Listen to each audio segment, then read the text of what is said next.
E aí? Então, boa noite a todos e a todas. Sejam bem-vindos ao ciclo de palestras online do segundo semestre de 2022, do grupo de estudos Vexen. Meu nome é Raul e eu faço parte da organização do Vexen. E hoje eu vou mediar esse nosso encontro. Em nome do Vexen, gostaríamos de agradecer ao patrocínio das empresas Agener União, Special Dog, TradeVet e Mundo à Parte. Antes de tudo, alguns avisos importantes aos ouvintes. O certificado, ele será emitido apenas para quem assinar a lista de chamada corretamente. E essa palestra, ela ficará gravada no YouTube. Fiquem à vontade para fazer perguntas pelo chat, que assim que possível, no final da palestra, elas serão respondidas pelo palestrante, ok? Temos a honra, então, de receber o nosso palestrante de hoje, que é o professor Dr. Rodrigo Mencalha, que irá falar sobre manejo da dor. Então, para apresentar um pouco o nosso palestrante, o médico veterinário graduado pela Universidade Federal Rural do Rio de Janeiro, mestrado em patologia e ciências clínicas na área de farmacologia e doutorado em patologia e ciências clínicas na área de anestesia regional, ambos no programa de pós-graduação em medicina veterinária da Universidade Federal Rural do Rio de Janeiro. Médico veterinário pós-graduado em dor pelo Instituto Israelita Albert Einstein, autor do livro Abordagem Clínica e Tratamento da Dor Crônica em Cães e Gatos. Foi diretor da Faculdade de Medicina Veterinária de Valença, professor adjunto das Faculdades de Medicina Veterinária, Medicina e Odontologia do Centro de Ensino Superior de Valença e coordenador da extensão universitária do CESVA. Ele também foi professor adjunto da Universidade Federal do Acre, campus Rio Branco, responsável pela disciplina de Anestesiologia Veterinária e Farmacologia Geral. Coordenador do curso de Medicina Veterinária da UFAC, membro da International Veterinary Academy of Pain Management, Sociedade Brasileira para o Estudo da Dor e International Association of Pain Medicine. Áreas de atuação: anestesiologia veterinária, dor e cuidados paliativos, farmacologia básica e clínica e fisiologia animal. Atualmente, é coordenador científico e professor de cursos de pós-graduação da área de anestesiologia e clínica da dor na Escola Brasileira de Medicina Veterinária. Tem experiência na gestão acadêmica como diretor e coordenador de curso e de pós-graduação. Fundador do Ambulatório de Dor e Cuidados Paliativos da FMVV. Então, professor, muito obrigado mais uma vez por estar aqui conosco. E agora eu te passo a palavra. Bom, pessoal, obrigado, Raul. Boa noite aí a todos. Mais uma vez, prazer enorme poder falar um pouquinho para a Universidade Federal do Paraná, dessa vez aí para a Vexen, nome bem bacana. Inicialmente convidado pela Angelina e agora com o Raul aqui nessa moderação. Tá? É sempre um prazer estar tendo contato com os alunos da graduação. Eu já estou afastado da graduação há cerca de 1 ano e meio, já sentindo bastante falta desse contato, né? A gente tem hoje militado mais na pós-graduação, mas está sempre muito bacana a gente poder incentivar vocês e num tema que me sinto bastante confortável e bastante tranquilo para a gente poder conversar. Bom, pessoal, o tema é bem amplo. Então, quando a Angelina me fez o convite, a gente tinha passado para ela que era um mundo de informações, né? A gente para tentar compactar um assunto tão denso em 1 hora. Então, nós vamos tentar cumprir esse nosso combinado, nosso conteúdo. E não somente falando do tratamento da dor, né? Eu acho que a palestra hoje ela enfoca um pouco mais na parte da avaliação. E, para minha sorte, e também para a sorte de vocês, recentemente nós tivemos a publicação de mais um guideline, bem recente agora, em 2022, onde já não tínhamos uma atualização desde 2015. Né? Então, hoje, quase 7 anos depois, mais um guideline para a gente discutir o que mudou, quais são as novidades que nós temos no que tange a avaliação da dor e também o tratamento da dor, especialmente em cães e gatos. Bom, então, inicialmente, reconhecer e avaliar dor é muito difícil. Tá? Extremamente desafiador para o médico veterinário, devido ao seu caráter subjetivo devido à sua complexidade, devido à sua multidimensionalidade, e também pensando que dor é uma experiência única, né? Uma experiência individual que aquele indivíduo padece naquele momento. Então, realmente, para a gente, tem uma questão ainda mais complexa, uma questão ainda mais desafiadora, que seria a ausência da verbalização da dor. Então, essa tirinha que está aí atrás seria um recorte que eu fiz do dicionário, o nosso principal dicionário, né, o Aurélio, que fala que a palavra verbalizar está relacionado com expor oralmente ou verbalmente os seus sentimentos, né? E eu, quando olho para esses animais, os dois cães que estão aí no slide, o gato que também está aí no slide, eu questiono, né? Será que de fato eles não verbalizam? Talvez eles não falem, né? Talvez eles não consigam mostrar com palavras a sua sensação, o seu sofrimento, né? A sua emoção. A dor hoje está muito relacionada com a parte emocional também, mas sem dúvida nenhuma a expressão facial dos animais tem hoje nos mostrado um caminho muito interessante, e a gente deve também agradecer, sem dúvida nenhuma, a área da enfermagem médica, especialmente pelo desenvolvimento de escalas de expressão facial em crianças, né, em recém-nascidos, em indivíduos pediátricos, que também ainda não conseguem verbalizar adequadamente a dor. Tá? Então, a gente realmente conseguiu fazer muita coisa nos últimos anos, e nós temos hoje vários grupos brasileiros que trabalham no desenvolvimento dessas escalas baseada em expressões faciais. Bom, então aquele clichê básico, né? A abordagem do paciente com dor, a gente precisa fazer aquela anamnese completa, né? Lembrando que dor, ela é hoje considerada o quinto sinal vital, né? Na verdade, desde aí da primeira parte da década do século XXI, a dor ela foi inserida pela IASP como quinto sinal vital. Então, além de pressão arterial, além de frequência respiratória, de frequência cardíaca e temperatura corporal, a dor foi inserida como esse quinto sinal vital e, teoricamente, ela deve ser avaliada em todo paciente humano que receba qualquer tipo de atendimento em qualquer lugar do mundo. Tá? E, naturalmente, a gente também trouxe isso para a medicina veterinária, né? A gente conseguiu aí, com muita luta, com muito esforço, né? Eu, particularmente, me apaixonei por dor ainda na graduação, bem em meados da graduação, 2002, 2003, e pude, né, contribuir, levantar uma bandeira muito importante na época onde a dor era subtratada, né, maltratada, mal diagnosticada, negligenciada. Então, sem dúvida nenhuma, na última década, o avanço foi incrível, foi maravilhoso, no que tange avaliação, no que tange tratamento, no que tange a nossa realmente preocupação com a dor dos nossos pacientes. Logicamente, muita coisa ainda para melhorar, mas eu particularmente me sinto muito feliz com tudo que a gente conseguiu evoluir desde o meu primeiro contato com dor no início desse século. Bom, então, além disso, pessoal, os exames clínicos, né, a mensuração de parâmetros objetivos, como frequência cardíaca, pressão arterial e frequência respiratória, nós vamos ver até que ponto esses parâmetros podem ser levados em consideração, além de alguns exames complementares e, especialmente, avaliação laboratorial e ainda alguns exames de imagem. Bom, e aí quando a gente passa para fazer aquele raciocínio, né, pegando o gancho, como a gente havia comentado, da dor sendo um sinal vital, e a gente faz uma reflexão, né? Eu sempre gostei de fazer essa reflexão. Para aferir a pressão arterial, nós temos o esfigmomanômetro. Legal. Para aferir a temperatura, nós temos o termômetro. Né? Para aferir frequência cardíaca, a gente tem um dedo para palpar um pulso e um cronômetro. Para aferir a frequência respiratória, a gente consegue, através de inspeção visual e também um cronômetro, contar os movimentos respiratórios por minuto, né? Mas, já que a dor virou o quinto sinal vital, qual seria um instrumento que nós temos para avaliar a dor? Né? Será que existe um analgesiômetro, por exemplo? Né? Enfim.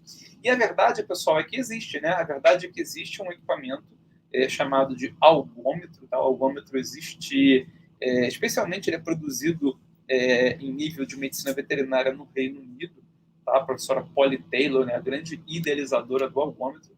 E nós temos, então, o algômetro de pressão e o algômetro de temperatura, que testa limiares de dor em áreas específicas do organismo. A gente já não tem com tanta facilidade aqui no Brasil, na veterinária. Na medicina, isso já tem sido bem difundido, especialmente para avaliar hiperalgesia e aludínia de pacientes com fibromialgia.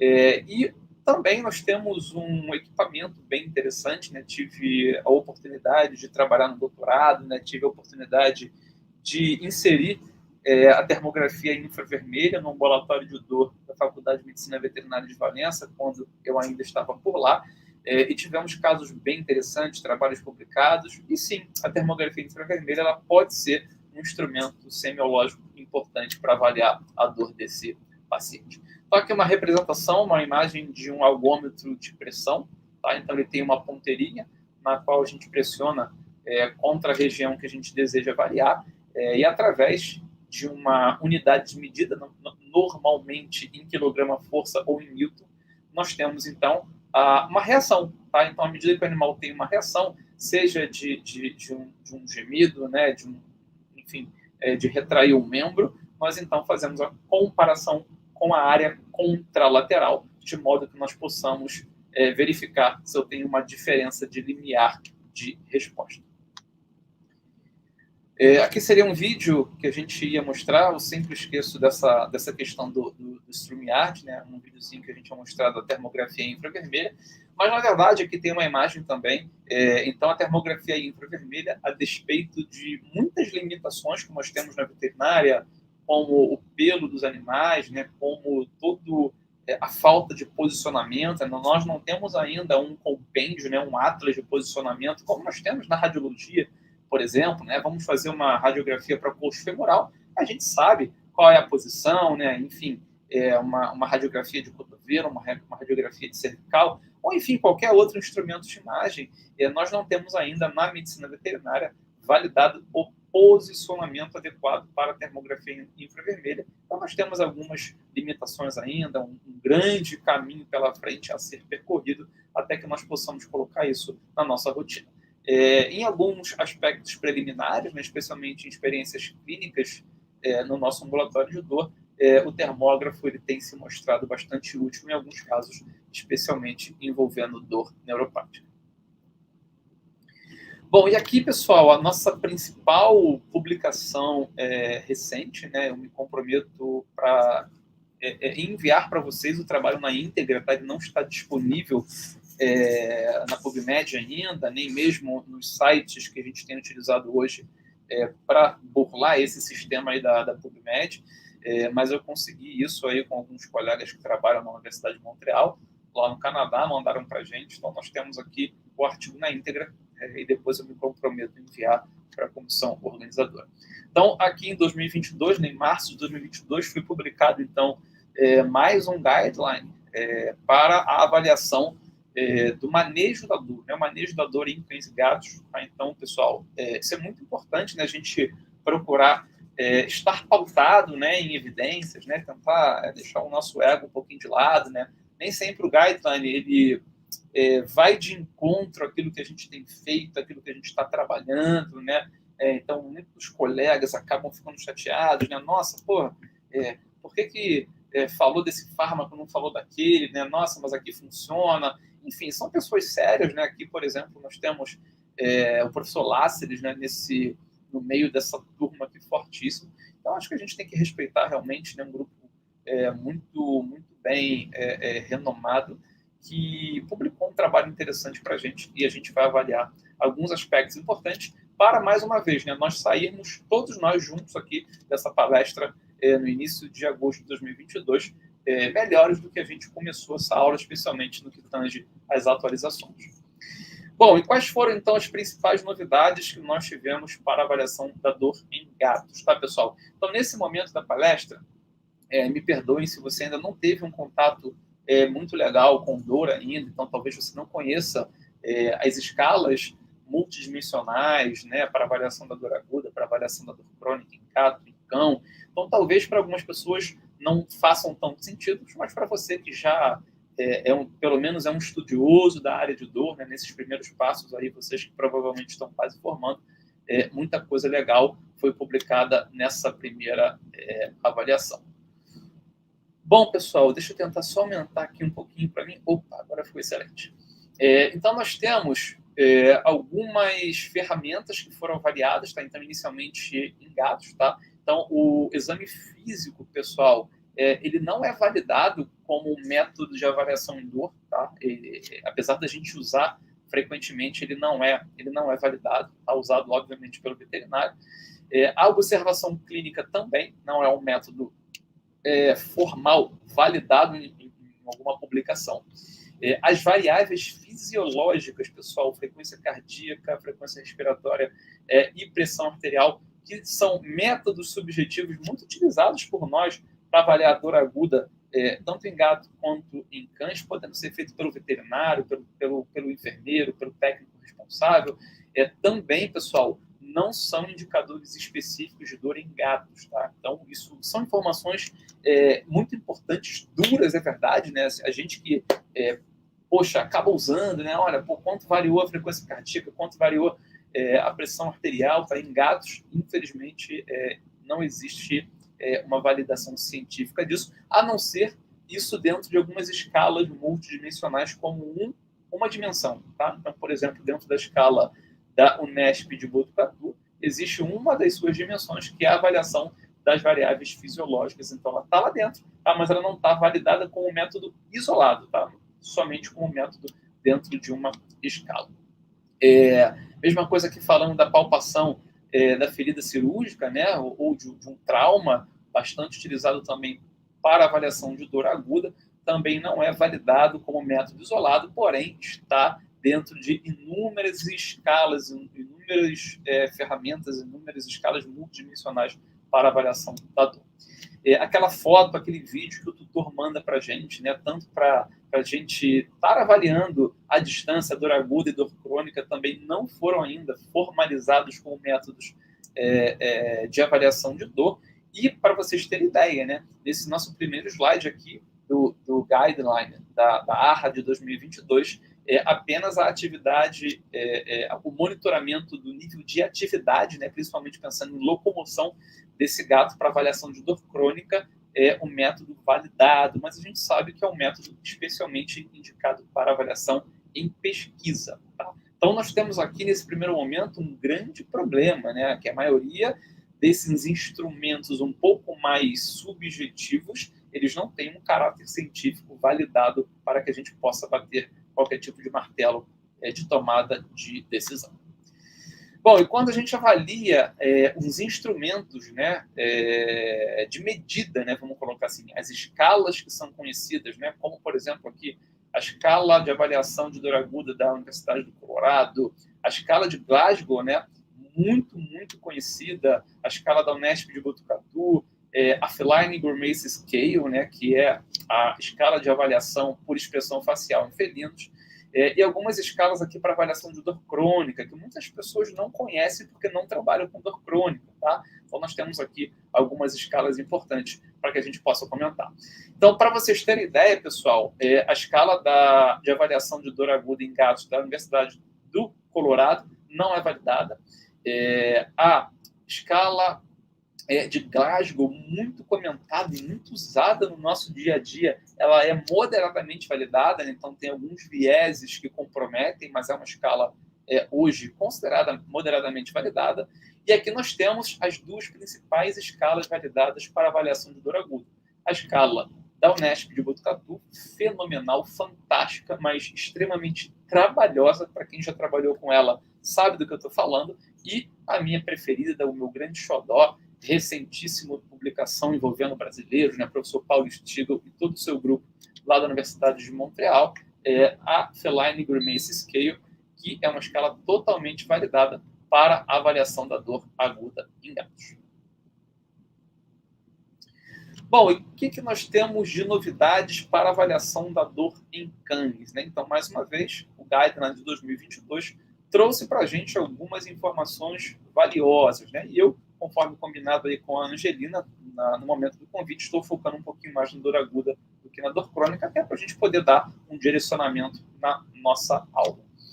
Bom, o exame físico, mais uma vez, não é um método validado para avaliação de dor, também não é no cão, assim como não é validada a observação clínica, e aqueles parâmetros fisiológicos, mais uma vez, frequência cardíaca, frequência respiratória, pressão arterial, como um método isolado, no cão também não pode ser considerado indicadores específicos para nós batermos o martelo e dizer se esse paciente tem ou não dor. Por mais que no cão a gente saiba que é um pouco mais fidedigno em termos de evidências científicas, de forma isolada, nós não podemos colocar isso como método único de avaliação. A palpação da ferida cirúrgica ou da ferida secundária a um trauma, ela não é também formalizada e validada, porém, ela está dentro de várias escalas no que tange a avaliação multidimensional da dor. Mesma coisa para as fotos e os vídeos não validados. E aqui nós temos 2 métodos validados, tá? Especialmente em pesquisa clínica, que seria, mais uma vez, a atividade motora desse paciente, tá? O nível de atividade, especialmente muito avaliado pela locomoção, e também alguns testes chamados de placa de força e ainda a pressão sensitiva ao caminhar. Tá? Então, mais uma vez, a gente tem dificuldades de colocar esses métodos na nossa rotina. Bom, e trazendo finalmente para as nossas avaliações, tá? E agora pensando nas escalas, tá? Especialmente pensando nas escalas de cães, pensando na escala de dor aguda, tá? Nós temos a escala de Glasgow, a short form, que é a que a gente mais usa, com uma validação moderada, tá? Isso é uma informação bastante importante para a gente, tá? Então, sem dúvida nenhuma, quando a gente pensa na avaliação da dor aguda em gatos, nós temos hoje 2 escalas que podem nos entregar excelentes resultados. Feline Grimace Scale e ainda a escala de Glasgow, tá? E lembrando que a escala de Glasgow nós temos moderado. E também a escala da Universidade da Unesp de Botucatu, tá? E foi essa que eu comentei para vocês que é um pouquinho mais difícil de trabalhar devido à sua complexidade. Então, nós temos 2,5, né? Vamos colocar assim. Quando a gente traz isso para o mundo canino, tá? A coisa ela não é diferente, né? Do estado do Colorado, nós temos, a escala de Glasgow, a short form, ela é moderadamente validada, e nós temos 2 escalas validadas, está muito pouco utilizada na rotina aqui no Brasil, que é a LOAD e que é a CBPI. Só que ambas essas escalas estão relacionadas com a avaliação de dor crônica, pessoal, tá? Especialmente aqui com osteoartrite. Então, quando eu penso em avaliação de dor aguda em cão, a coisa ainda é um pouquinho pior, né? Porque em gatos nós temos a Feline Grimace Scale e nós temos também a da Unesp de Botucatu. E quando a gente passa para avaliar dor aguda em cães, a que melhor vai te entregar resultados mais confiáveis então, a escala de Glasgow, tá? Forma curta, né? A gente chama de short form, da escala da Universidade de Glasgow. Bom, legal, pessoal. Só para a gente, então, pontuar essas avaliações por escalas analgésicas, né? Aquelas escalas unidimensionais, ou seja, aquelas que abordam apenas uma dimensão. Então, nós temos várias aqui, né? Analgésica verbal, analgésica descritiva simples, analógica visual. Só para você ter uma ideia, eu trouxe aqui a escala analógica visual, que é muito comum de ser utilizada no ser humano, tá? Você passa, né? Um enfermeiro passa no quarto, por exemplo, pergunta para o paciente, nessa reguinha aqui, marque, por favor, qual é a sua dor deste momento, né? Qual a intensidade da dor nesse momento. O ser humano vai lá, pega uma canetinha, marca, ou se não puder marcar, fala assim, ó, próximo do 7, próximo do 3, 5, né? Então, numa escala de 0 a 10, o ser humano está verbalizando, então, o seu sentimento. A gente, infelizmente, não consegue fazer isso de uma forma bem feita na veterinária. Se a gente, por exemplo, né, eu não estou aqui acessando para saber quantos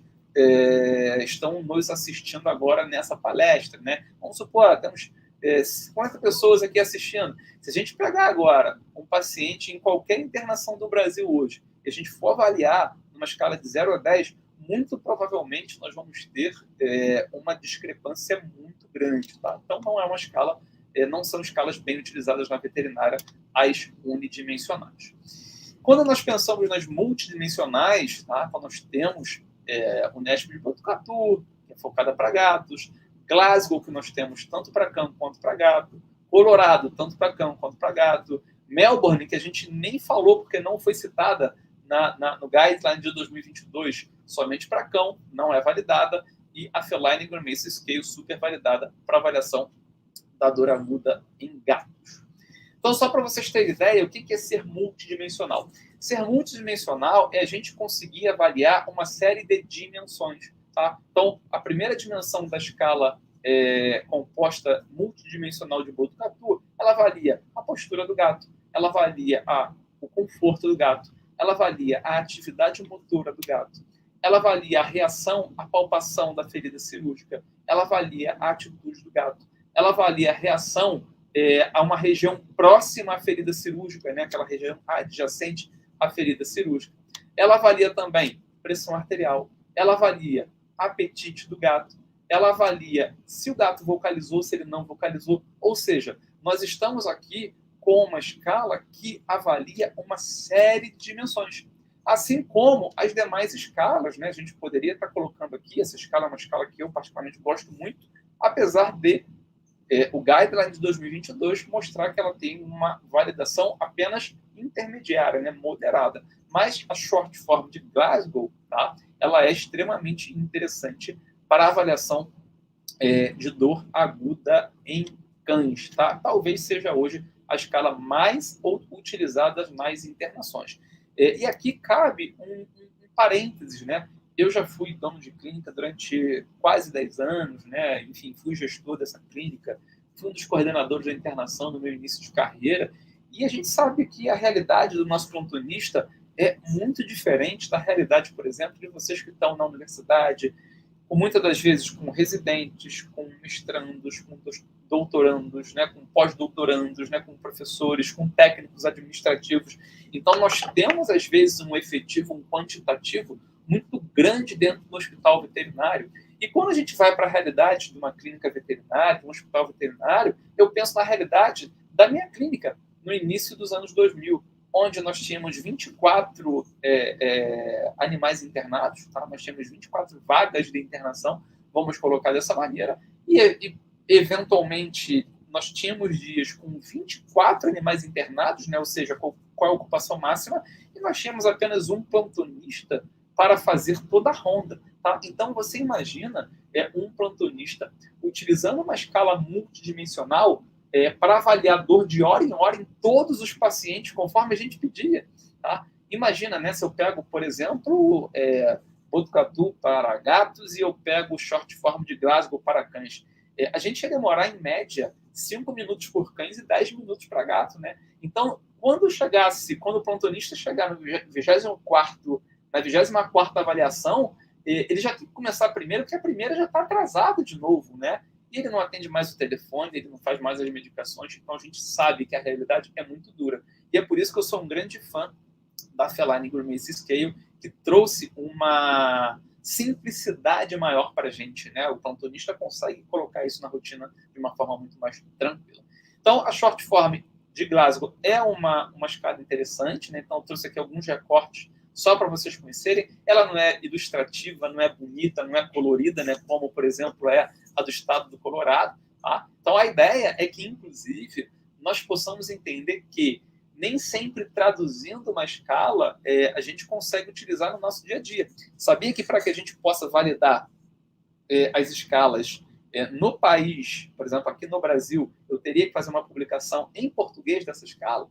Então, essa escala de Glasgow, ela precisa ser adaptada para usar aqui. E nem sempre a tradução ela consegue ser ao pé da letra, né? Então, aqui existem várias dimensões também que são avaliadas na escala de Glasgow, e a ideia é que exista um somatório, tá? Então, eu não comentei exatamente com vocês, mas só para vocês terem ideia. Quando eu pego lá o NESP de Botucatu, todas aquelas dimensões, nós temos um score que pode ir de 0 a 30, tá? Onde 0 é o paciente sem dor e 30 é o paciente com a dor máxima suportável. Tá? E, logicamente, se a gente conseguir dividir isso em 3, né, por exemplo, né, de 1 a 10, de 11 a 20 e de 21 a 30, De 1 a 10 eu tenho dor leve, de 11 a 20 eu tenho dor moderada, de 21 a 30 eu tenho dor intensa. E através da escada analgésica da OMS, que eu vou apresentar para vocês, ou relembrar para algumas pessoas, nós podemos direcionar o nosso tratamento. Assim é também a Glasgow, né, com uma pontuação um pouquinho diferente. Bom, e aí aqui, pessoal, em 2019 começaram algumas pesquisas, então, sobre a nossa mais efetiva escala hoje, né? A escala de expressão facial em gatos, né? Feline Grimace Pain Scale. Então, aqui essa escala, pessoal, ela vai avaliar a posição da orelha do gato, a posição do bigode do gato, a tensão do focinho, a posição da cabeça, a espremedura orbital, né? Como a gente fala, né? Se os olhos estão abertos, se os olhos estão fechados. Então, claramente, a gente vê aqui nessa imagem 3 gatos completamente distintos, né? Um aparentemente tranquilo, o outro já um pouquinho, né, com seus olhinhos mais fechados, seu bigode um pouquinho mais caído, né, suas orelhas mais afastadas. E o terceiro gato aqui, eu já vejo uma orelha totalmente afastada, o olho completamente cerrado, né? O bigode numa posição completamente diferente, né? Cabeça também, as 3 cabeças aqui em posições diferentes. Então nós vamos tentar mostrar um pouquinho mais sobre a Feline Grimace Scale. Bom, aqui eu deixo o meu agradecimento à doutora Sabrina Marangoni, que cedeu gentilmente para a gente alguns slides para engrandecer aqui a nossa aula. Então, a Feline Grimace Scale, que foi idealizada pelo grupo de pesquisa do professor Paulo Stigl, né? Para quem não conhece, é um brasileiro que já reside no exterior há bastante tempo, né? Hoje na Universidade de Montreal, lá no Canadá. Então, esse grupo de pesquisa criou essa escala baseada em algumas unidades de ação. Tá? Então, nós temos 5 unidades de ação: posição das orelhas, abertura dos olhos, tensão do focinho, posição dos bigodes e posição da cabeça. Tá? Então, esse animal ele é considerado sem dor ou com dor leve, tá? Quando nós pontuamos 0, tá? na unidade de ação. Então, por exemplo, a orelha está voltada para frente normalmente, os olhos estão abertos, o focinho está relaxado, né, com seu formato redondo tradicional gato. Os bigodes estão soltos e curvos e a cabeça está acima da linha do ombro. Né? O animal consegue sustentar a cabeça de uma maneira tranquila. Tá? Então, inicialmente, a gente vai pontuar isso em cada uma dessas unidades que eu vou mostrar para vocês. Bom, a dor é de leve a moderada, tá? Onde nós marcaremos, então, 1 em cada uma dessas unidades de ação. Né? Ela pode estar moderadamente presente ou a gente ainda está com alguma incerteza. Ou seja, as orelhas estão ligeiramente afastadas, os olhos estão parcialmente abertos, né? Já vê que estão semi-cerrados, né? Vamos colocar assim, ou ainda nem tanto semi-cerrado, focinho ligeiramente tenso, os bigodes ligeiramente curvos ou retos e a cabeça está alinhada com a altura do ombro. Tá? Então, aqui nós já vemos a orelha diferente, né? O olho um pouquinho mais espremido, né? O focinho já vai perdendo o seu formato, o bigode também vai perdendo o seu formato. Isso já vai realmente indicando que o gato pode estar com dor. E, por fim, a dor vai ser moderada a severa, tá? E a gente marca 2 em cada uma dessas unidades de ação que vão ser avaliadas. Tá? Ela pode estar moderadamente presente ou severamente presente. Então, aqui, orelhas achatadas e rotacionadas para fora. Notem que a gente consegue, até nesse animal aqui, ver o dorso da orelha, né? Os olhos estão semicerrados ou totalmente cerrados. Focinho tenso, tá? Ele faz um formato que a gente chama de formato elíptico aqui, quase que um 8, né? A gente quase consegue fazer o 8. Bigodes retos e avançados para frente, cabeça abaixo da linha dos ombros ou inclinada para baixo. E agora a ideia é que a gente possa ver, tá, de uma maneira mais intuitiva, tá, cada uma dessas unidades de ação. Bom, e por que a gente está focando bastante na Feline? Tá? A gente está focando bastante na FGS, justamente porque o nosso guideline de 2022 ele deu uma importância muito grande, né? Foi, sem dúvida nenhuma, a avaliação mais recomendada para a avaliação de dor agudas em gato. Né? Então, quanto à posição da orelha, você vai marcar 0 se a orelha estiver voltada para frente. Você vai marcar 1 se a orelha estiver levemente afastada. E você vai marcar 2 se a orelha estiver muito afastada e rotacionada para trás, né? A gente consegue, inclusive, ver o dorso dessa orelha. Tudo bem? Então, aqui a gente só pela avaliação da orelha, a gente vai marcar 0, 1 ou 2. E vamos somando, hein, pessoal? Em relação aos olhos, vamos marcar 0 com os olhos totalmente abertos, né? Ou seja, não há indicativo de dor nessa unidade de ação. Se os olhos estiverem não só semi-cerrados, mas eles estão moderadamente abertos, eles estão um pouquinho apertados, ela pode estar moderadamente presente, então a gente marca 1, tá? Ele está parcialmente aberto, tá? Eu até brinco com a Sabrina, que parece bem o olho dela, né? Aquele olho bem apertadinho. E aqui 2, marcadamente presente, né? Então esse animal aqui, provavelmente com muita dor, né? Então pensando somente na unidade de ação olho, tá? Nós estamos então marcando 2, porque os olhos estão aqui semi-cerrados. Bom, já a tensão do focinho, eu particularmente acho isso aqui um pouco mais difícil de avaliar, especialmente por algumas fotos, tá, pessoal? E às vezes o animal de pele de pelo preto, né? Às vezes dificulta um pouquinho a sombra da foto, tá? O ideal é a gente realmente estar avaliando na internação. Então, se o focinho estiver totalmente relaxado, né, com esse formato redondinho aqui, bem gostosinho, fofinho, 0, tá? Dor ausente. Moderadamente presente, você vai marcar 1 se ele estiver ligeiramente tenso, tá? Notem que ele começa a formar aqui um aspecto quase que elíptico e aqui totalmente elíptico, né? Notem que esse animal aqui, ó, eu consigo fazer quase que o símbolo do infinito, né? O 8 deitado aqui nesse momento, ok? Aqui a gente marcaria 2, porque esse animal está com essa unidade de ação, provavelmente com uma dor marcadamente presente.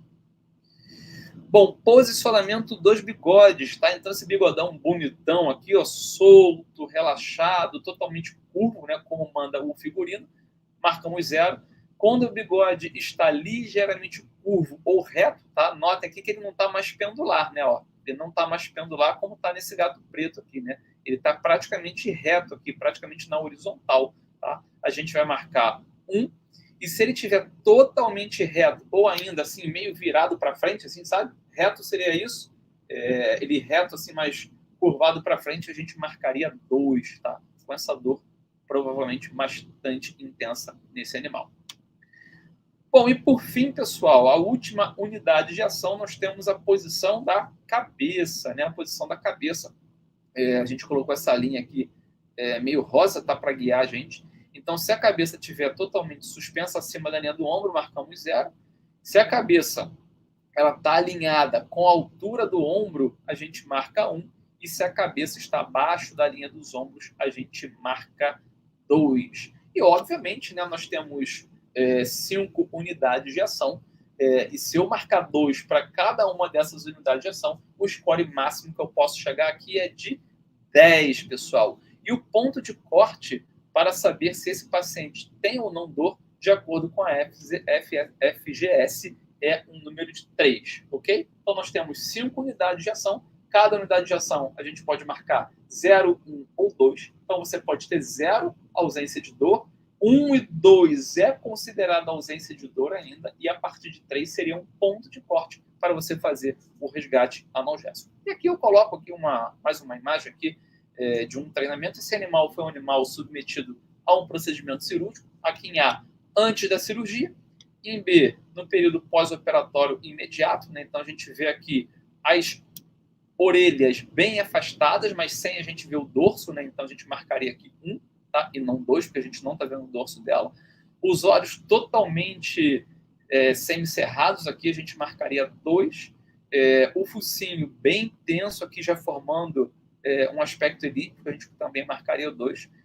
O bigode praticamente reto, ó, tá? Não está curvo para frente, né? Então eu marco somente 1.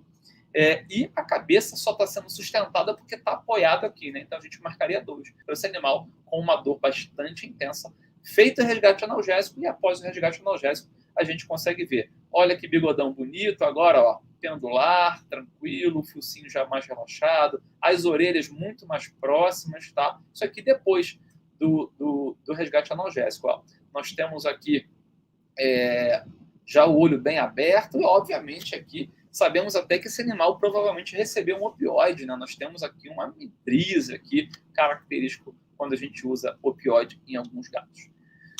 Bom, pessoal, e a avaliação por comportamento, né, como muita gente também pergunta, né, se é possível a gente fazer, ela vai desde métodos simples até métodos complexos, né, como as gravações, tá? E a gente coloca aqui, será que vale a pena uma gravação? No caso do gato é legal, né? Apesar de que muitas escalas de avaliação de dor em gatos necessitem que a gente interaja com o gato para fazer a palpação, a aferição de pressão, por exemplo, a gravação é bem legal, porque a gente minimiza o estresse do observador. Tá? Então, aqui nesse momento de comportamento, os animais acabam assumindo alguns comportamentos estereotipados, né, associados com a ausência ou com a presença de dor. O que a gente pode dizer aqui? Para dor aguda, pessoal, nós temos um pequeno tempo para tomada de decisões, né? Então é muito difícil a gente avaliar somente o comportamento. Já a dor crônica talvez seja possível, tá? Tendo em vista que, olha que raciocínio legal, o maior responsável pelo diagnóstico da dor aguda é o médico veterinário, tá? Seja num pronto atendimento, seja numa internação, seja no pós-operatório, mas quem é o grande responsável pelo diagnóstico e até mesmo pelo acompanhamento desse paciente com dor crônica é o tutor. O tutor é o nosso principal aliado para ir percebendo essas alterações comportamentais que são muito sutis. Elas são sutis e graduais. Sabe aquele animalzinho que não está vindo mais à mesa da família e pedir um petisco, não vem mais recepcionar o tutor quando o tutor chega do trabalho, né? E muitas das vezes a gente fala assim, tá velho, né? Assim mesmo, né? Já tá gordinho, né? Já não quer vir. Pessoal, 90% dos animais idosos que eu atendo, e eu atendi muito na universidade, são animais que o manejo analgésico melhora muito a qualidade de vida desse paciente.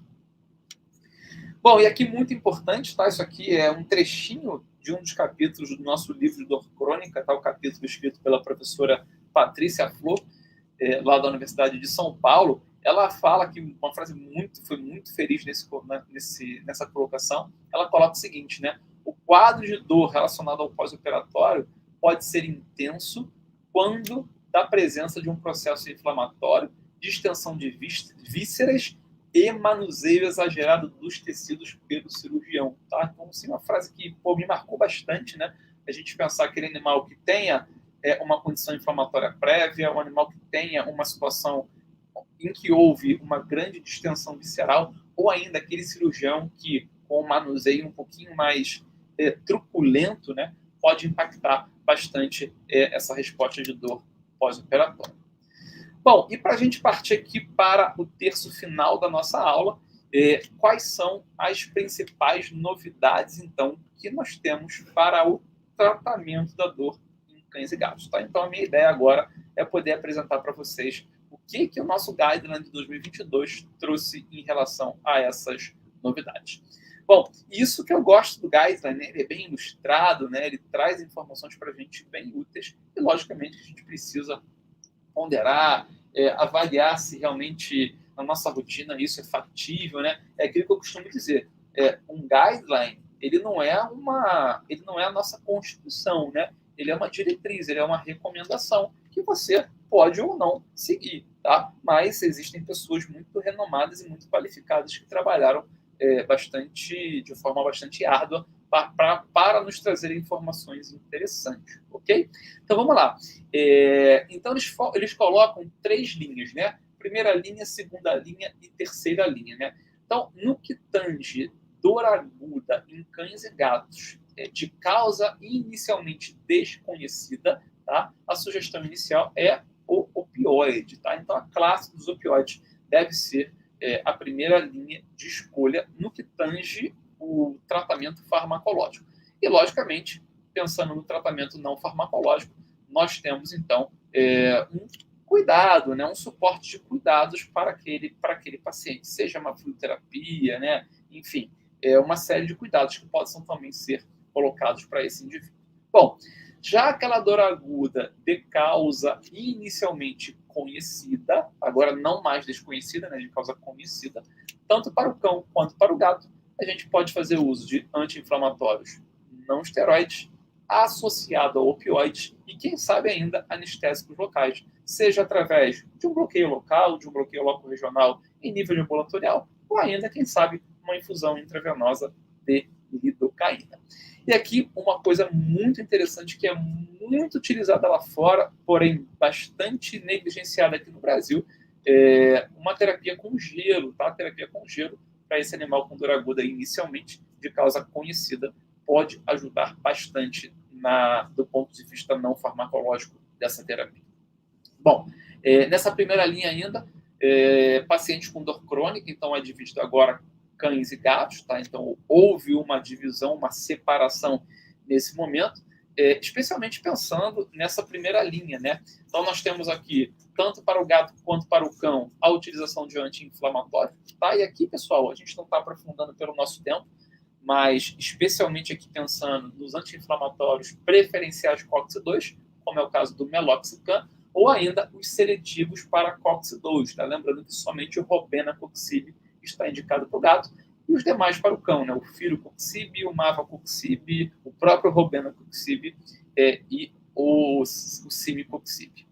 Bom, e aqui a grande novidade, né, que está chegando no Brasil, né, em agosto, eu e o professor Villani, inclusive, participaremos dessa reunião lá na ZUET, tá? Então previsto para lançamento oficial no Brasil, no segundo semestre, o anticorpo monoclonal contra o NGF, né, que é o fator de crescimento neural, tá? Um importante mediador inflamatório de dor crônica em cães e gatos. Então, isso, sem dúvida nenhuma, vai revolucionar o tratamento da osteoartrite, pessoal. Então, inicialmente, parece que só vai chegar o de cão, tá? Vai se chamar, inclusive, Librela, e, posteriormente, o anticorpo monoclonal também, anti-NGF para gatos.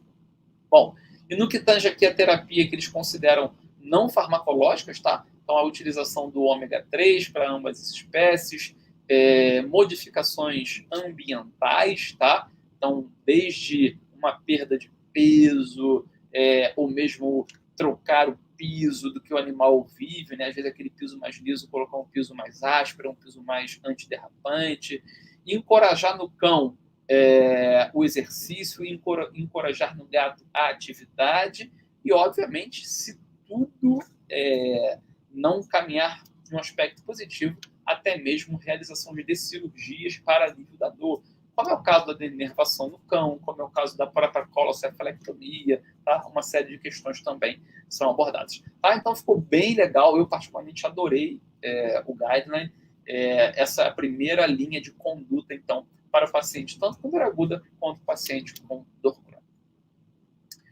Bom, e aqui no nosso segundo slide, pessoal, a segunda linha agora e a terceira linha, né?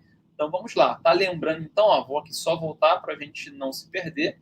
Inicialmente, então, é dor aguda e posteriormente é dor crônica, tá? Então, nesse primeiro momento aqui, dor aguda tanto para cão quanto para gato, tá? Então, aqui também pode ser instituído a ketamina e agonistas alfa-2 adrenérgicos, pessoal, tá? Então, uma infusão de queta, uma queta subcutânea, uma infusão de DEX também, que tem se mostrado também um agente antinociceptivo interessante. Modalidades também físicas, né, aqui de fisioterapia mesmo, ok? Tá? E já o paciente com dor crônica, lembrando que nós temos inicialmente uma diferenciação do gato para o cão, tá? O gato nessa coluninha do meio e o cão nessa coluninha da ponta. Não sei se vocês conhecem, né, um antagonista dos receptores N-metil-D-aspartato, a amantadina, que a gente tem usado desde 2015 com muito sucesso, tá? Entre muitas e muitas aspas, né? É como se fosse uma ketamina oral bem mais fraquinha, mas bem interessante. Recomendação dos gabapentinoides, tá? Tanto a gabapentina como a pré-gabalina também pode ser utilizada nessas duas espécies. Aqui os antidepressivos tricíclicos são mais recomendados no gato, tá? No cão não foi recomendado. Mas o que? O paracetamol, que é o acetaminofeno recomendado para o cão, tá? Aqui a gente vai fazer um grande parênteses, tá?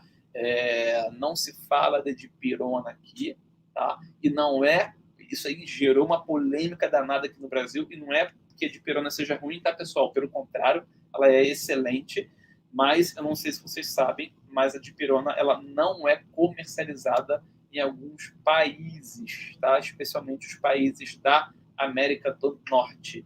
Tá? Então, como esse guideline ele foi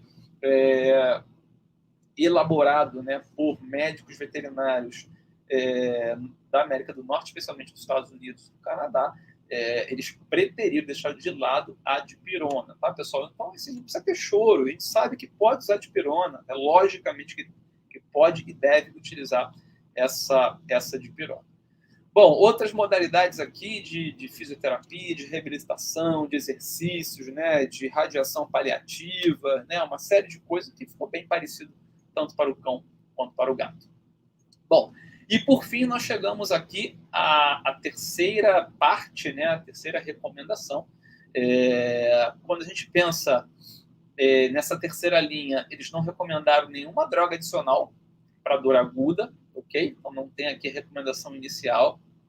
Notem que a gente ainda não tem aqui nesses guidelines, até às vezes por falta de uma evidência assim, mais robusta, né? Nós não temos ainda o canabidiol, por exemplo, tá? Não temos aqui. A própria pregabalina não está colocada aqui, apesar da gente usar bastante, tá?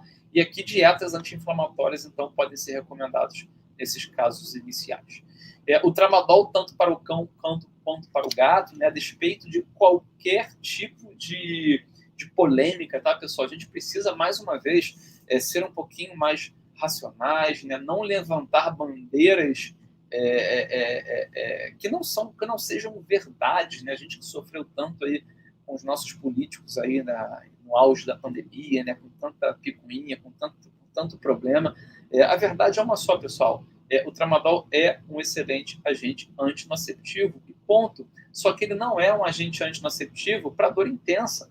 Ele deve ser utilizado para uma dor menor, uma dor leve, uma dor moderada, e sempre no regime de analgesia multimodal. Então, a despeito de metabolismo diferente no cão e no gato, é verdade, né? No gato, só para vocês terem ideia, o tramadol ele não se liga a receptor opioide, né? Então, de fato, ele não é um opioide, mas o seu metabólito principal, o ortodesmetiltramadol, ele é um opioide. Então, ao passar pelo fígado, ao ser metabolizado no fígado, ele se torna o ortodesmetiltramadol, que é um opioide agonista parcial. Acontece que o gato forma muito mais do que o cão, né? O cão forma bem menos. Por isso que a dose do cão hoje é muito maior que a do gato, justamente para aumentar também essa formação desse metabólito ativo. De qualquer maneira, com o metabólito ativo, o tramadol, especialmente por inibir a recaptação de serotonina e noradrenalina, ele já tem por si só um efeito analgésico interessante e pode fazer parte desse regime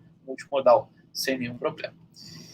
Bom, aqui nós temos a utilização de agentes nutricionais, eles chamam de nutracêuticos da classe dos não ômega 3, tá? Então existe uma série de estudos com triptofano, por exemplo, tá? E as cirurgias de salvamento, tá? Cirurgias de salvamento são aquelas cirurgias que realmente são necessárias para o alívio da dor. E no cão, especialmente no cão com dor crônica, essa terceira linha já pode entrar com algumas terapias biológicas, tá? Imunobiológicas, vamos colocar assim, que é o PRP, que é o plasma rico em plaquetas, né? Células tronco, enfim, então tem muita coisa legal, muita coisa crescendo, tá? A gente, particularmente eu, usei muito ácido hialurônico para tratamento, toxina botulínica, até apesar de não estarem diretamente aqui, tá? E aqui entram toda aquela assistência de deambulação, né? Como as cadeirinhas de roda, né? Enfim, uma série de coisas que podem ajudar esse paciente. Bom, então, poxa, muita atualização legal, né? Depois vocês vão ler com calma esse guideline, muita coisa legal, e a gente não tem que brigar com ninguém porque não teve dipirona, porque não falou da pregabalina, porque não tem ainda o canabidiol. Eles tiveram seus motivos, né? Cabe a gente realmente adaptar isso e fazer as nossas inserções com os medicamentos que tem aqui no Brasil. Porque nem todos têm, né? Então, por exemplo, né, se fala muito lá fora da utilização da buprenorfina, não temos no Brasil. Se fala muito do fentanil transdérmico, não temos no Brasil, tá? A gente vai ter agora o anticorpo monoclonal, ele já tem há bastante tempo, né? Então, assim, vamos com calma que tudo vai se ajeitar. Bom, e para a gente partir aqui, então, para o finalzinho, algumas recomendações extras. Sempre que possível, a utilização da via oral, em horários fixos, seguindo a escala analgésica da OMS, dosagem individual, cada paciente tem a sua dor e, sempre que possível, utilize a medicação adicional. Então, para quem não conhece, essa é a escada analgésica da OMS, que eu tive o prazer de adaptar em 2015, onde nós inserimos mais um degrau. Tá? Então, no degrau 1, seria aquela dor leve, a gente trata com agentes não opioides, como a dipirona e os anti-inflamatórios, tá? Especialmente aqui o meloxicam ou os seletivos COX-2. Subi um degrau, minha dor aumentou, preciso melhorar minha analgesia, certo? Então, nós temos aqui, além do anti-inflamatório e da dipirona, a inserção de um opioide fraco. Tá? Hoje, no Brasil, a gente só tem o tramadol. Tá? O tapentadol talvez seja esse próximo opioide. Acabou de chegar no Brasil, quem sabe a gente tem novidade no futuro. Minha dor aumentou, eu preciso melhorar minha analgesia. Então, trago a dipirona, trago o meloxicam e adiciono um opioide forte. E aqui pode ser o opioide da sua preferência, a morfina, a metadona, né? A infusão contínua do fentanil, por exemplo, é uma possibilidade. E cheguei no último estágio, né, a dor refratária, tá? Onde nós já estamos fazendo tudo que a gente tem aqui ao nosso alcance. É recomendado, além de tudo isso, os procedimentos intervencionistas, né? E aí, na Federal do Paraná, poxa, vocês já fazem isso há bastante tempo, com excelentes publicações, inclusive. É um TAP-block do paciente que está internado, é a passagem de um catéter pedural, né? Ou seja, é uma intervenção analgésica. É a gente depositar uma solução analgésica barra anestésica diretamente no alvo da dor para aliviar a dor daquele indivíduo. E aqui embaixo eu coloquei uma plataforma, né? E o que vem na minha plataforma? Eu quero te mostrar que desde o degrau 1 até o degrau 4, tá? Você deve fazer uso de adjuvante. Seja a amitriptilina, que é um antidepressivo tricíclico, seja uma gabapentina ou pregabalina, que é um anticonvulsivante, seja uma infusão de queta, que é um antagonista NMDA, seja uma infusão de lidocaína, que também, poxa, eu gosto pra caramba. Então, pessoal, a abordagem ela é sempre multidimensional. E, de um modo geral, a dor aguda, em tese, ela vai descendo a escada, né? O paciente chega para você com um nível alto, você vai tratando, ela vai diminuindo, e a dor crônica, à medida que vai evoluindo a doença, ela tende a subir essa nossa escada. Desde 2016 para 2017, a medicina tem discutido a alteração dessa escada analgésica da OMS, então não vou entrar aqui em detalhes tão profundos, né? Tive também o prazer de adaptar isso em 2019, e as duas principais mudanças, pessoal, degrau 2, onde na veterinária a gente ainda usa anti-inflamatório, dipirona e o tramadol. A medicina tem o grande problema do tramadol, o mesmo problema que nós, tá? O humano não forma bem a ortodesmetiltramadol, tá? Então, o humano também, tá? A maioria de nós não temos uma boa formação do metabólito ativo. Então, o que o grupo de oncologia, dor oncológica, tem feito já há quase 7 anos? Ao invés de trabalhar com altas doses de tramadol, e na medicina tem uma justificativa, porque causa muita náusea, muito vômito, eles começaram a trazer o opioide forte do degrau 3 para o degrau 2. Tá? Então, ao invés de trabalhar com tramadol em dose alta, traz a morfina para uma dose baixinha. Traz a metadona para o degrau 2 com uma dose baixinha. E aí muita gente na veterinária ficou feliz, né? Nossa, que legal, né? Poxa, é tempo de mudar isso aqui? Pô, vamos mudar. Então vamos começar a fazer a morfina e o tramadol em subdose, a morfina e a metadona em subdose, ao invés do tramadol. Pessoal, seria lindo se fosse feito na internação. Infelizmente, nem morfina, nem metadona são bem absorvidas por via oral, tanto no cão quanto no gato, tá? Biodisponibilidade de menos de 5%. Então, não é uma alternativa para a gente, tá? Então, hoje eu costumo dizer que o animal que tem dor intensa, ele tem que internar. Porque o opioide forte, ele não pode ser feito por via oral, porque o animal não absorve. Então, nós não temos, infelizmente, esse opioide forte para utilizar em nível domiciliar. Tudo bem? Então, alterar esse degrau 2 para a gente hoje é bastante difícil. E eles criaram um degrau 5, tá? O que seria esse degrau 5? Lembra que eu falei que o 4 era a intervenção daquele paciente que nada resolveu? E o paciente do degrau 5 é aquele paciente que nem intervenção aliviou. Caramba, Rodrigo, mas já fizemos a intervenção e agora? Sedação paliativa. Se nada deu certo, vamos tirar a consciência desse indivíduo, vamos aliviar o seu sofrimento, vamos aliviar os seus sintomas, e à medida que a dor for descendo, a gente vai diminuir essa sedação, tá? Isso é muito legal. O pessoal da medicina veterinária paliativa tem dado um show, né, liderado pelo Dr. Vinícius Pérez, lá do Instituto Kairos de São Paulo, tem dado um show nisso aqui. Então, a gente também tem tentado trabalhar dessa maneira. Bom, de uma forma geral, pessoal, seja a escada analgésica de 3 degraus, de 4 degraus, de 5 degraus, sejam as novas recomendações da AHA, a verdade é uma só. A analgesia ela deve ser feita sempre de forma multimodal. Fármacos que atuem tanto na transdução, na transmissão dolorosa, na modulação e na percepção. Escutem uma coisa, não existe analgesia monomodal. Não existe um analgésico salvador do mundo. Nenhum analgésico é capaz de atuar em diferentes tipos de dor, em diferentes sítios efetores. Então, a gente tem que ser muito racional e entender que são, no mínimo, 2 analgésicos. E, frequentemente, são 3. E, eventualmente, são 4. E, quem sabe, podem ser 5 analgésicos diferentes. Tudo bem, pessoal? Então, a analgesia multimodal, ela sempre vai ser a nossa recomendação, seja no Guideline de 2015, seja de 2022, ou, quem sabe, daqui a 10 anos, em 2032, nós vamos estar ainda falando da analgesia multimodal. Aqui eu passei rapidamente, tá, pessoal? Tinha uma animação aqui para facilitar a nossa vida, tá? A apresentação vai ficar à disposição de vocês na gravação, não vamos ficar aqui reproduzindo as doses. Degrau 1, então, representação principal aqui no Brasil, dipirona e os anti-inflamatórios, tá? Ou o preferencial COX-2 ou os seletivos COX-2, tá? Lembrando que no gato, somente o robenacoxib está aprovado. Então, esse é o nosso degrau 1, o degrau da dor leve. Se eu fizesse uma escala numérica de 0 a 10, o degrau 1 seria aquele degrau de 1 a 3, só para vocês poderem fazer esse entendimento. Bom, subir para o degrau 2, ou seja, aquela intensidade de 4 a 7, nós então precisamos trazer a dipirona, precisamos trazer o anti-inflamatório da sua preferência e adicionar um opioide fraco.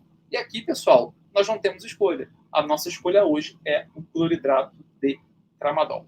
A codeína não vale a pena, apesar das doses estarem aqui descritas no nosso slide. A maioria dos cães, principalmente, não convertem a codeína no metabólito ativo. A codeína é inativa, ela não tem eficácia analgésica. E talvez a grande novidade dos próximos anos seria a utilização do tapentadol. Já temos estudos em cães, talvez seja o opioide aí para que a gente possa utilizar no degrau 2. Bom, subir então para o degrau 3 e o último degrau da escada analgésica da OMS. Aquele paciente, então, agora de 8 a 10, aquela intensidade super alta. Eu vou trazer mais uma vez a dipirona, eu vou trazer mais uma vez o anti-inflamatório, e aqui vamos entrar com o opioide mais forte, né? Seja metadona, seja morfina, ou quem sabe ainda uma infusão de fentanil, já que o fentanil transdérmico nós não temos disponível para animais aqui no Brasil. Logicamente que a gente não comentou, mas eu ainda tenho todas as medicações, perdão, aqui seria as infusões contínuas, né? Eu teria todos os adjuvantes que podem entrar em todos os degraus da dor aguda, seja a amantadina como antagonista MDA, seja a amitriptilina como antidepressivo tricíclico, seja os gabapentinoides, particularmente gosto muito mais da pregabalina, pela sua farmacocinética tão bela, tão brilhante, a infusão da ketamina, a infusão da lidocaína, enfim, nós temos realmente hoje grandes possibilidades e talvez pela correria de montar essa aula nós não tivemos a possibilidade de, às vezes esqueci um Maroptan, por exemplo, uma Dex, né? Nós temos várias possibilidades dentro do nosso regime de analgesia multimodal. Nós temos ainda, pessoal, algumas outras questões, né?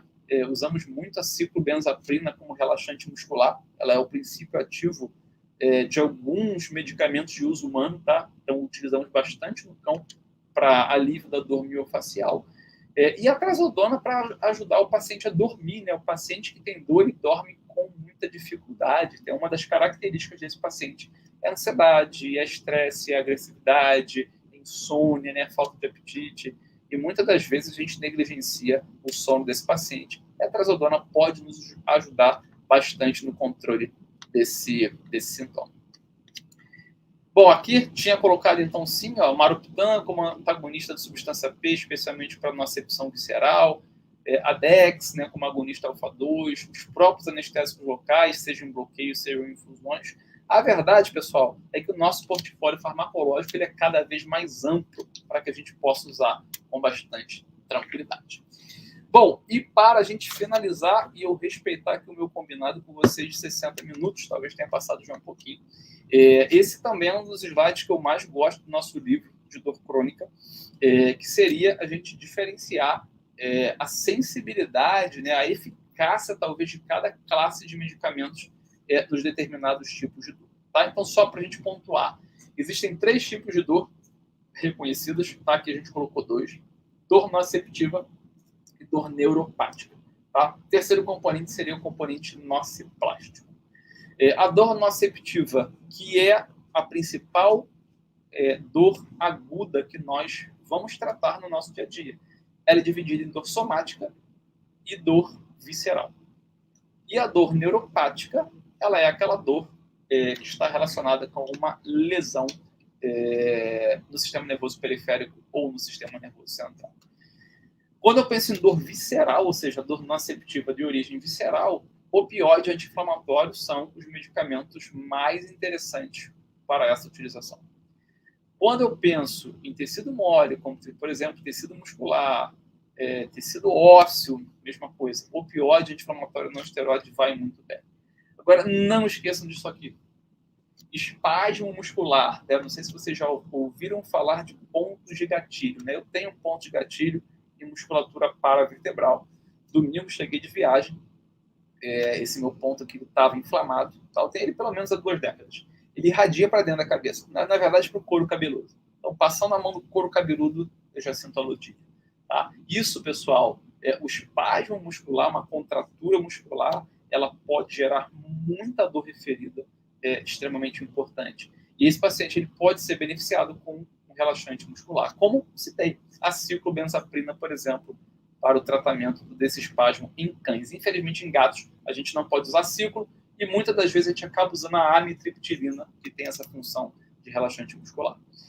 Quando eu penso em dor neuropática, a coisa muda bem de figura. Tá? De um modo geral, o opioide não vai tão bem. Tá? O opioide que vai melhor aqui é o tramadol, por incrível que pareça.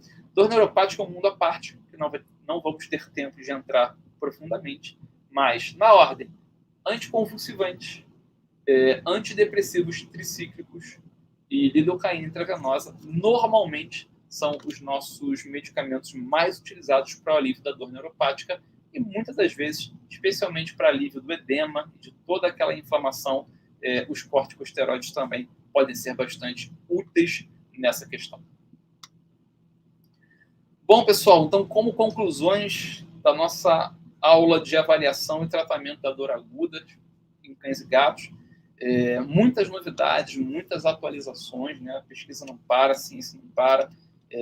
O alívio da dor é hoje a menina dos olhos na medicina.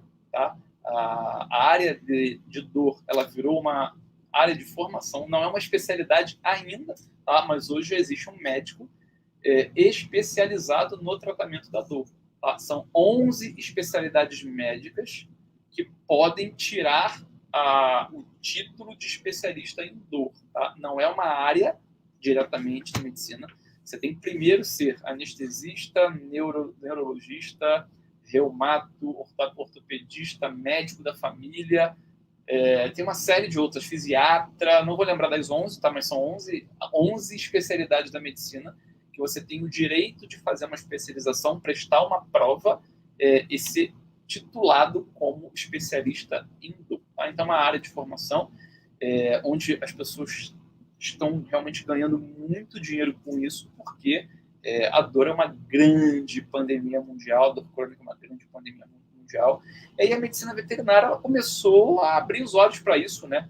Tive a oportunidade de fazer a especialização com os médicos lá no Einstein, de 2017 para 2018, né? Depois de mim, várias outras pessoas já fizeram essa especialização. Hoje já temos especialização em dor na veterinária, né? Ainda um projeto bem incipiente ainda, e a gente tem organizado aí muitos treinamentos bacanas. A ideia é que a gente possa também colocar isso em prática, né? Ser uma área de formação para a gente, onde a gente vai poder contribuir tanto com o serviço de dor aguda quanto para o serviço de dor crônica, seja começando nos hospitais universitários, como vocês estão hoje, e futuramente na iniciativa privada, em clínicas e hospitais, porque é aquilo que a gente fala. Nesse momento que a gente vai finalizando a nossa aula de hoje, quantos cães e quantos gatos não estão nesse momento sofrendo nas internações no Brasil, onde o veterinário não sabe avaliar a dor e, consequentemente, se não sabe avaliar, o animal que está sendo subtratado, o animal que está sofrendo, né?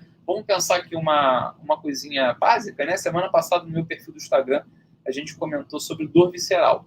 E uma pergunta lá na caixinha, né? Uma pergunta muito inteligente de uma menina, ela pergunta assim, professor, uma organomegalia, né? Uma visceromegalia não pode causar dor? Pessoal, com certeza.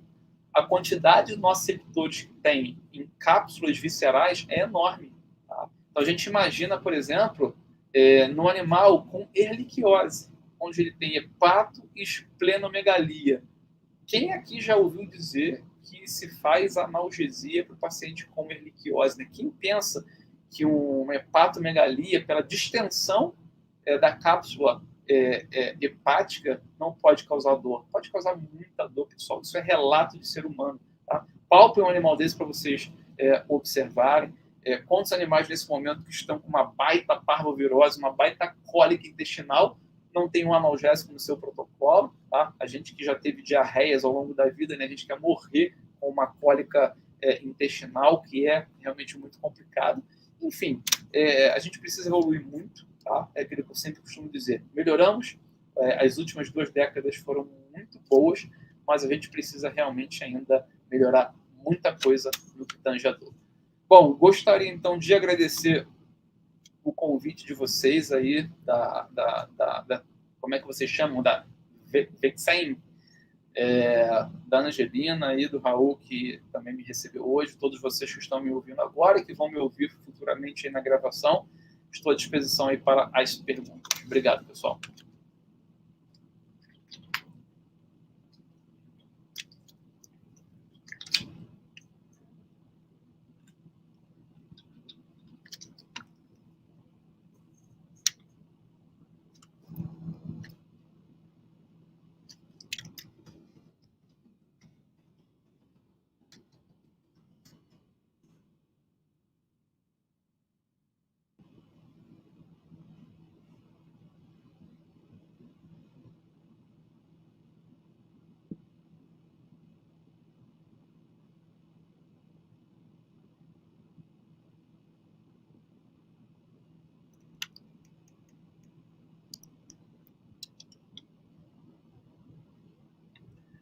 Bom, agora sim, acho que agora eu estou ouvindo. Eu estava no mudo, né? Não tem problema, não.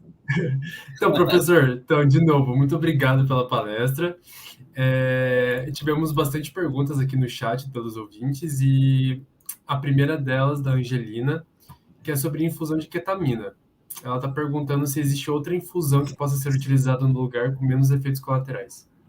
Valeu, Angelina. De verdade, eu acho que a cetamina talvez seja o fármaco mais seguro que a gente tenha para usar de qualquer um que a gente tenha no nosso dia a dia, tá? Índice terapêutico da ketamina é maravilhoso, então dá para utilizar em infusão contínua com muita segurança e muita tranquilidade, muito mais segura que infundir um fentanil, muito mais segura que infundir uma própria lidocaína, tá? Então, considero ela, Angelina, a droga mais segura que a gente tem para trabalhar. Ok. A próxima pergunta, da Luísa. Onde temos acesso aos guidelines? Alguma dica para se manter atualizado quanto aos novos tratamentos? Legal, Luísa. Cara, a ideia é estar sempre atento à PubMed, né? Volta e meia, sabe? Igual a gente entra todo dia para ver um story, para ver um feed, né? Para a gente criar um hábito de mensalmente entrar na PubMed, colocar lá no filtro, né? Tem analgesia, dogs, cats, né? Guidelines, a gente realmente filtrando, né? Realmente está acompanhando isso. Você pode cadastrar, inclusive, seu e-mail nas principais revistas científicas da área, que cada vez que sai uma nova edição dessa revista, você recebe por e-mail pelo menos o título de cada trabalho, né? É uma forma de você estar bastante atualizado, tá? E eu posso passar esse guideline para vocês conforme a gente comentou nisso. Ok, então, professor, muito obrigado. Temos mais algumas perguntas. A próxima, sobre a dipirona. Já ouvi falar que sobre utilizar somente meia dose para gatos. Existe alguma evidência sobre isso ou é apenas mito? Sim, Angelina, existe evidência sim, tá? Então, hoje, né, dose do cão, normalmente 25 miligramas quilo a cada 8 horas. Dose do gato, 25 miligramas quilo a cada 24 horas. Ou 12,5 miligramas quilo a cada 12 horas, tá? Essas são as doses contemporâneas. Muitos estudos recentes, bem legais, de um grupo brasileiro da Universidade de São Paulo. Eu costumo chamar ele, inclusive, de doutor de pirona, que é o doutor Marco Aurélio Amador Pereira, né? Então tem muita publicação bacana, tá? Então não é um mito, não. Ok. A próxima pergunta. Como abordar o tratamento da dor em situações de limitação financeira? Deixa eu orar, né? Deixa eu orar. Cara, assim, passa um filme na minha cabeça de cada situação que eu vivi na minha vida profissional. E o que eu posso dizer para você é com criatividade, né? Então, o desenvolvimento, por exemplo, de habilidades intervencionistas, né, um tema que a gente vem trabalhando muito hoje na área de dor, pode minimizar muito infusões. Né? Então, por exemplo, paciente com pancreatite, tá? Uma pancreatite leve, né? Não aquela isquêmica ou sepsis, não, aquela pancreatite que tem dor, mas não é aquela gravíssima, né? Aí muitas das vezes é uma infusão de maropitam, que é caro, é uma infusão de lidocaína, que é caro, né? É o anti-inflamatório, é a metadona, né? E aí vai somando isso, a conta do cliente só aumenta, né? Então, por exemplo, o veterinário do século XXI, né, o plantonista do século XXI, que, por exemplo, em qualquer clínica que tenha um equipamento de ultrassom, o mais básico que seja, ele consegue ir lá fazer um tap block. Ele vai lá, faz um tap block, ao invés de colocar um catéter peridural no plano transverso do abdômen, que é caro, ele coloca uma sonda uretral de baixo custo e vai fazer uma administração de lidocaína a cada 8 horas, por exemplo, ali naquela região, sabe? Então, é a gente realmente ser criativo. Isso, cara, minha pergunta é muito legal, sabe? Quantas vezes eu trabalhei em hospital-escola minha vida inteira, praticamente, tá? Em clínica e no hospital-escola. E a faculdade que eu trabalhei, as duas faculdades que eu trabalhei, em regiões pobres, pobres, né? Então, assim, não adianta eu querer inventar, sabe? Vamos fazer uma infiltração intraarticular de ácido hialurônico. Cara, o cara não tem nem o que comer direito, sabe? Ele não vai conseguir pagar. Então, cabe a gente, tá? Com um jeitinho, entender a condição financeira do proprietário e ser realista, tá? E eu acho que usando a criatividade e ter competência para que a gente possa atuar nesse cenário. Excelente pergunta mesmo. Quais as indicações do uso de infusão contínua de lidocaína para analgesia? Sou suspeito, Angelina. Todas, né? Assim, cara, que fármaco maravilhoso, barato, com potencial anti-inflamatório, com potencial anti-alodínico, com potencial anti-hiperalgésico, com potencial sobre a motilidade gastrointestinal. Então, assim, é um reset no sistema nervoso central. Tá? Fazer infusão de lidocaína é uma vantagem assim, enorme, logicamente, conhecendo bem sua farmacocinética, sua farmacodinâmica, todos os seus efeitos. Tá? Eu vejo a lidocaína como, hoje, na anestesia contemporânea, como a droga mais utilizada pelos anestesistas que estão com esse conceito. Tá, Angelina? Tem indicação praticamente para todos os casos. Acho que é isso então, professor. As perguntas acabaram. Temos alguns comentários aqui. Pelo visto, a galera gostou bastante do tema, gostou bastante da palestra. Queria te agradecer novamente por a disponibilidade de tempo, né, para nos ensinar sobre esse tema. E nos despeço agora. E eu tenho mais alguns avisos ainda para os ouvintes. Então, boa noite, professor. Obrigado, pessoal. Até a próxima. Valeu. Até. Então, galera, gostaríamos de agradecer a todos os ouvintes também e fazer um convite para o nosso próximo encontro, que será realizado no dia 16/8, a respeito de ventilação mecânica. E não deixe de nos seguir nas redes sociais para ficar por dentro de todas as novidades. Obrigado e boa noite a todos.